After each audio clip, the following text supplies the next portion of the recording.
क्या आपकी बॉडी में एक ऐसी चीज है जिसे ना आग जला सकती है ना एसिड गला सकता है। इंसान मर जाता है, जिस्म मिट्टी हो जाता है, मगर ये एक छोटा सा हिस्सा हमेशा जिंदा रहता है। ये कोई ब्रेन या हार्ट नहीं, बल्कि आपकी रीढ़ की हड्डी का सबसे आखिरी किनारा है। साइंस इसे कॉक्सिक्स या आम जुबान में टेल बोन कहती है। देखने में ये मटर के दाने जितनी छोटी सी हड्डी बिल्कुल बेकार नजर आती है। मॉडर्न साइंस इसे एक फालतू हिस्सा वेस्टिजियल ऑर्गन समझती थी, लेकिन हकीकत कुछ और है। आज से 1400 साल पहले, जब कोई लेबोरेटरी नहीं थी, अरब के सहरा में एक आवाज गूंजी। हमारे नबी करीम सल्लल्लाहु अलैहि वसल्लम ने इंसानी क्रिएशन का सबसे बड़ा राज दुनिया को बताया। सही बुखारी और मुस्लिम की हदीस है। आप सल्लल्लाहु अलैहि वसल्लम ने फरमाया, इंसान का सारा जिस्म मिट्टी खा जाती है सिवाय आजबुज़्ज़म्ब टेल बोन के। अरबी में आजबुज़्ज़म्ब का मतलब है रीढ़ की हड्डी की जड़ या बीज, सीड। आपने फरमाया, इसी से इंसान पैदा किया गया और इसी से कयामत के दिन दोबारा रिक्रिएट किया जाएगा। साइंसदानों के लिए यह मानना मुश्किल था कि एक हड्डी कैसे हमेशा सेफ रह सकती है। फिर 20वीं सेंचुरी में साइंस ने इस दावे को टेस्ट करने का फैसला किया।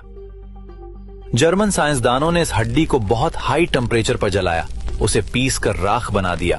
लेकिन जब इस राख को माइक्रोस्कोप के नीचे देखा गया तो वो शॉक्ड रह गए। हड्डी के सेल्स जले नहीं थे, बल्कि वो अभी भी जिंदा और एक्टिव थे। ये एक्सपेरिमेंट साबित कर रहा था कि हदीस का एक एक लफ्ज सच है। ये हड्डी इनडिस्ट्रक्टिबल है, यानी फना नहीं होती।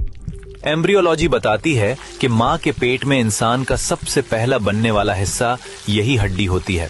इसे प्रिमिटिव स्ट्रिक कहते हैं। ये वो बुनियादी बीज है जिससे पूरी बॉडी डिजाइन होती है। सोचिए, ये छोटी सी हड्डी अल्लाह का बनाया हुआ एक स्पर्म माइक्रोचिप है, जिसमें आपका पूरा डेटा महफूज है। आप मर जाएंगे, सदियां गुजर जाएंगी, लेकिन जमीन के अंधेरों में आपका ये बैकअप डेटा महफूज रहेगा। और फिर जब कयामत का दिन आएगा और अल्लाह की खास बारिश बरसेगी, तो ये सोया हुआ बीज एक्टिव हो जाएगा। जिस तरह बारिश से पौधा उगता है, इसी तरह इस हड्डी से आपका पूरा जिस्म दोबारा रीजनरेट हो जाएगा। बिल्कुल वैसी ही बॉडी, वही फिंगरप्रिंट्स, वही पहचान, कोई तब्दीली नहीं। एक उम्मी नबी ने 1400 साल पहले डीएनए और क्लोनिंग का ये सिस्टम कैसे बताया? ये कोई आम बात नहीं, ये इसी क्रिएटर का कलाम है जिसने मौत और जिंदगी को बनाया। जैसे हवाई जहाज में ब्लैक बॉक्स होता है, वैसे ही ये हड्डी इंसान का ब्लैक बॉक्स है। जिस तरह क्लाउड पर आपका डेटा कभी डिलीट नहीं होता, अल्लाह ने ये हड्डी आपके जिस्म का क्लाउड सर्वर बनाई है। साइंस आज जिन टेक्नोलॉजीज पर काम कर रही है, इस्लाम ने सदियों पहले उनकी बुनियाद रख दी थी। आज जब आप बैठें तो महसूस करें, आपकी कमर के निचले हिस्से में कयामत तक का राज छुपा हुआ है। ये सब महज इत्तेफाक, कोइंसिडेंस नहीं हो सकता। ये एक बहुत बड़ी प्लानिंग का हिस्सा है। ये निशानियां इसलिए हैं ताकि हमारा ईमान, फेथ मजबूत हो और हम शक से निकल आएं।